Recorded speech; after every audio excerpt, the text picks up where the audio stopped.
तो आज हम आधुनिक भारत के कुछ महत्वपूर्ण प्रश्नों की श्रृंखला के साथ शामिल हैं। दोस्तों, आपने अभी तक हमारा चैनल सब्सक्राइब नहीं किया है तो सब्सक्राइब कर लीजिए और बेल आइकन को ऑन कर दीजिए ताकि हमारी वीडियो की नोटिफिकेशन आपको प्राप्त होती रहे। तो दोस्तों, शुरू करते हैं आज का पहला प्रश्न। आज का पहला प्रश्न है, कलकत्ता में एशियाटिक सोसाइटी की स्थापना के समय बंगाल का गवर्नर जनरल कौन था? तो ये देख लेते हैं दोस्तों। अब इसका सही हो जाएगा Lord Warren Hastings. Option B is right now हो जाएगा, टिक कर लेते हैं। Option B is right now, Lord Warren Hastings. अगले प्रश्न की ओर बढ़ते हैं। प्रश्न देख लेते हैं, सुरक्षा कोष्ठ की नीति का संबंध है। तो सुरक्षा कोष्ठ ये वारिंग हेस्टिंग के समय में हुआ था। Option A is right now हो जाएगा, टिक कर लेते हैं। अगले प्रश्न की ओर बढ़ते हैं, रिंग फेस नीति का संबंध किससे है? तो ये रिंग फेस हेस्टिंग के ही संबंध में संबंधित आता है। ऑप्शन सी इज राइट ना हो जाएगा, टिक कर लिए। अगले प्रश्न की ओर बढ़ते हैं। निम्नलिखित में से किसने बंगाल में द्वैध शासन प्रणाली को समाप्त किया था? ये देख लेते हैं दोस्तों। ये वारेन हेस्टिंग ने समाप्त किया था। ऑप्शन सी इज राइट ना हो जाएगा, टिक कर लेते हैं, लॉर्ड वारेन हेस्टिंग। अगले प्रश्न की ओर बढ़ते हैं, द्वैध शासन का जनक किसे माना जाता है? तो ये देख लेते हैं दोस्तों, सर लियोनिस कार्टियस को माना जाता है। ये क्वेश्चन पहले भी बता चुका हूँ। ऑप्शन डी इज राइट ना हो जाएगा, टिक कर लेते हैं दोस्तों। अगले प्रश्न की ओर बढ़ते हैं, किस गवर्नर जनरल पर महाभियोग का मुकदमा चलाया गया था? तो ये देख लेते हैं दोस्तों, महाभियोग का मुकदमा वारेन हेस्टिंग पर चला गया था दोस्तों। ऑप्शन ए इज राइट ना हो जाएगा, वारेन हेस्टिंग, टिक कर लेते हैं दोस्तों। Option A is right now है। अगले प्रश्न की ओर बढ़ते हैं, निम्नलिखित में से किस पर ब्रिटिश संसद में महाभियोग का मुकदमा चलाया गया था? तो ये हेस्टिंग हो जाएगा दोस्तों, लॉर्ड वारेन हेस्टिंग। ये क्वेश्चन वही है, रिपीटेड हो गया है। ऑप्शन सी इज राइट ना हो जाएगा। अगले प्रश्न की ओर बढ़ते हैं, भारत में न्यायिक संगठन की स्थापना किसने की थी दोस्तों? ये लॉर्ड कॉर्नवालिस के समय में किया गया था। ऑप्शन बी इज राइट ना हो जाएगा, टिक कर लेते हैं। अगले प्रश्न की ओर बढ़ते हैं, निम्नलिखित में से किस गवर्नर जनरल ने भारत की प्रस्तावित सिविल सेवा का सृजन किया था जो कालांतर में भारतीय सिविल सेवा के नाम से जानी जाती है? ये देख लेते हैं दोस्तों, कॉर्नवालिस के समय में हुआ था। ऑप्शन सी इज राइट ना हो जाएगा, कॉर्नवालिस के शासनकाल में। अगले प्रश्न की ओर बढ़ते हैं, भारतीय लोक सेवा का प्रवर्तक किया गया था। तो ये कॉर्नवालिस के शासनकाल में हुआ था। ये भी ऑप्शन बी इज राइट ना हो जाएगा, कॉर्नवालिस के ही समय में किया गया था। क्वेश्चन पूछा गया है यूपी पीएससी से लेकर यूपी SSSC और पुलिस दरोगा आदि परीक्षाओं में पूछे जा चुके हैं। अगले प्रश्न की ओर देखते हैं, लॉर्ड कॉर्नवालिस का कब्र कहाँ स्थित है? तो ये गाजीपुर में स्थित है। ऑप्शन ए इज राइट ना हो जाएगा, गाजीपुर में कॉर्नवालिस का मकबरा है, पर्यटक स्थल भी है।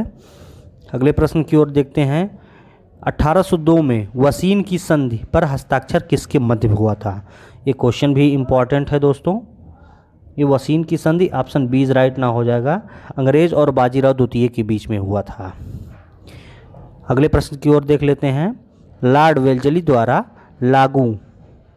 लागू की गई सहायक संधि की व्यवस्था के बारे में निम्नलिखित में से कौन सा कथन लागू नहीं होता है? तो देख लेते हैं, ऑप्शन देख लेते हैं, दूसरों के खर्चे पर एक बड़ी सेना बनाए रखना, ऑप्शन ए हो जाएगा। बी, भारत के नेपोलियन के खतरे का सुरक्षित रखना, ऑप्शन सी, कंपनी के लिए एक नियत आय प्रबंध करना। तो ये देख लेते हैं दोस्तों, ऑप्शन सी इज राइट ना हो जाएगा, इसमें में से सी है, सही है, टिक कर लेते हैं दोस्तों। कंपनी के लिए एक नियत आय का प्रबंध करना, ऑप्शन सी इज राइट ना हो जाएगा। अगले प्रश्न की ओर बढ़ते हैं, लॉर्ड वेल्जली की सहायक संधि को स्वीकार करने वाला पहला मराठा सरदार कौन था? तो ये देख लेते हैं दोस्तों, ये बाजीराव पेशवा सेकंड थे। ऑप्शन ए इज राइट ना हो जाएगा, टिक कर लेते हैं दोस्तों। अगले प्रश्न की ओर बढ़ते हैं, सहायक संधि को स्वीकार करने वाला पहला शासक था। तो ये देख लेते हैं दोस्तों, ये अवध के नवाब थे। पहली बार सहायक संधि को स्वीकार करने वाले जो शासक थे ये अवध के नवाब थे। ऑप्शन ए इज राइट ना हो जाएगा। अगले प्रश्न की ओर बढ़ते हैं। सहायक संधि को किसके काल में क्रियान्वित किया गया था? तो ये दोस्तों लॉर्ड वेलजली के शासनकाल में ये सहायक संधि के लिए लॉर्ड वेलजली का नाम आता है।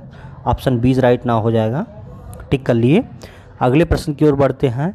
सहायक संधि व्यवस्था को स्वीकार करने वाले प्रथम भारतीय देशी शासक कौन थे? तो ये देख लेते हैं दोस्तों, ये हैदराबाद के निज़ाम थे। ये पहली बार भारतीय शासक थे जो सहायक संधियों को स्वीकार किए थे। ऑप्शन बी राइट नाउ है, इम्पॉर्टेंट भी है, देख लेते हैं। अगले प्रश्न की ओर बढ़ते हैं। निम्नलिखित में से सहायक संधि स्वीकार नहीं की थी, ये और भी इम्पॉर्टेंट है दोस्तों। ये इंदौर के होलकर राज्य में किया था।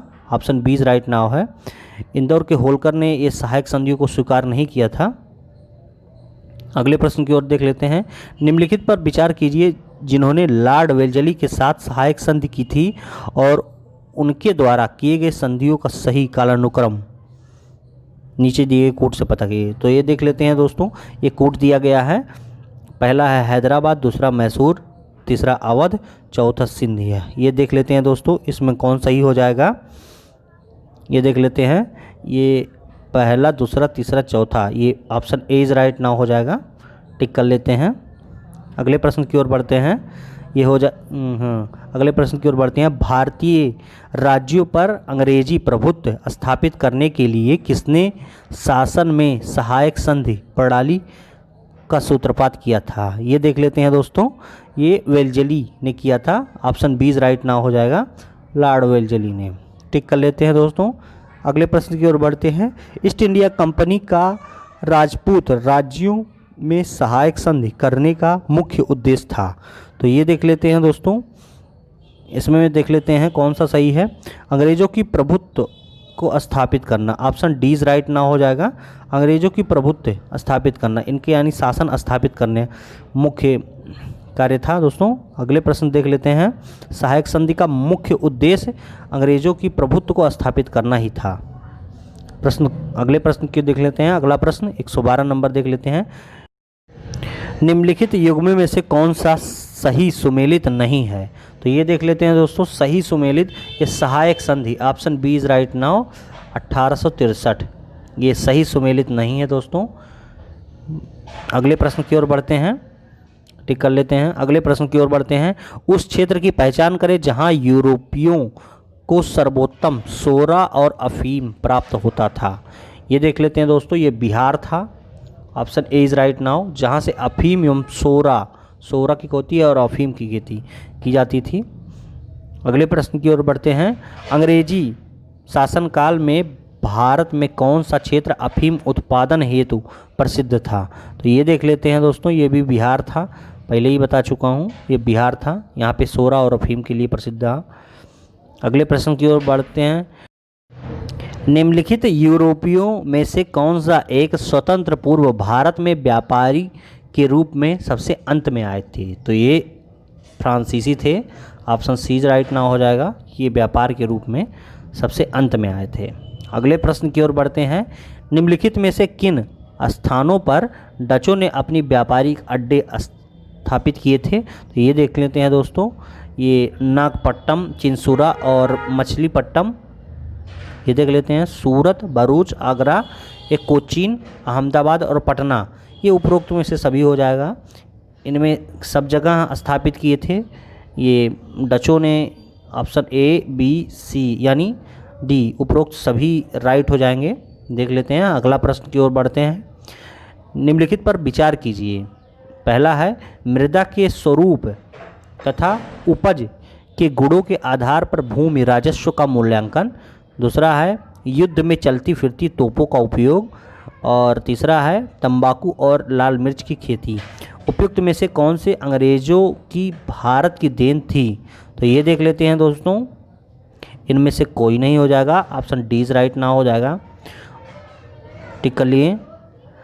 दोस्तों यह सीरीज़ आपको कैसी लगी हमें कमेंट करके बताते रहिए, और अच्छी लगी हो तो लाइक करें, सब्सक्राइब करें। धन्यवाद दोस्तों।